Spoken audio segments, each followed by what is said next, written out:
What's up, YouTube? I'm just chilling at my house today on a Tuesday. I'm gonna take another break from my requests.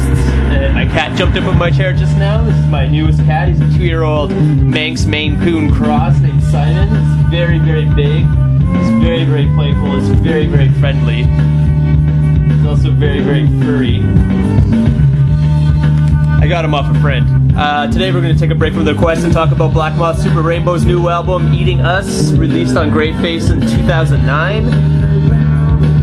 Black Moth is a psychedelic pop group. They started off in Pittsburgh in 2002. It's basically just one guy who goes by the name Tobacco, who does all the writing, he does all the recording on his own, and he just needs a band for when he performs live and stuff, and most of the band playing is just some improv stuff. Like, I guess he doesn't write down sheet music or anything, so he gets his crew together, they see if they can jam out, make some, you know, something similar to what he's recorded here. Black Moth Super Rainbow is the kind of band that likes to really push the synthesizer sound, push the vocoder vocals, make it otherworldly, kind of psychedelic pop. Like I said, very heavy on synths, very heavy on vocoders. On Eating Us, it's probably one of the more mature sounding, their most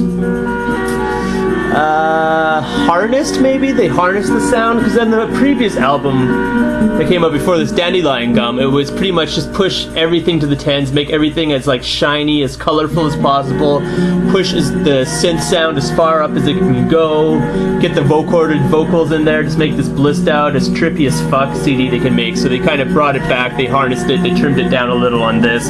They got a big name producer on this too, named David Friedman. He's done work with groups like Mercury Rev, Sparkle Horse, Flaming Lips is a big one. Who else? Mogwai, Elf Power. So they got this good producer. They probably took more time recording this too. It's got more organic sounds on it than the previous album too. Like, it's got live drums, it's got acoustic guitars, but it's still got like the heavy synth, the very ethereal kind of vocals, the vocoder vocals and stuff. It still has like the big synth sound on a couple tracks, but there's more tracks on this that are more kind of calm, more reserved.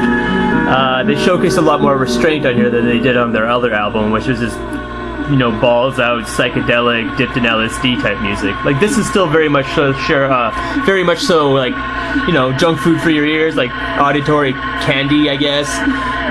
It still has a lot of color, very colorful.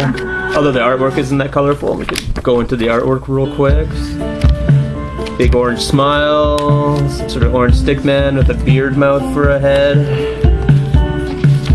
Muff face, some scenery, scary face there, it's kind of terrifying.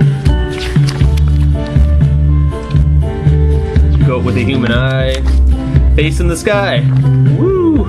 So yeah, I really like Black Moth Super Rainbow. I got into them when, after Dandelion Gum came out, I read a review for them in Vice magazine, and they're just proclaiming how it's the best thing in the world and giving it all this hype, and it lived up to it. When I went and checked it out, I was like, wow, I've never heard anything like this before. Like, I've heard things similar, but not just done to that whole, the whole theme was just like super synths, super vocoders, just like blissed out, like living in a rainbow kind of. Like, if you were inside the Skitties commercial and you had to taste the rainbow, that's where Black Moth Super Rainbow lived in. It's pretty much that kind of little dimension of a world. I'd recommend this to fans of like any kind of psychedelic music, fans of people who like synthesizers and songs. It's kind of an acquired taste, but it's actually a really good taste though. It's not like, you know, super lackey where you have to get used to like the grossness of it. It's actually like, yummy yummy. Very cool. Black Moth Super Rainbow, 2009, Eating Us, Gravefave Records, Simon the Cat. Whoa.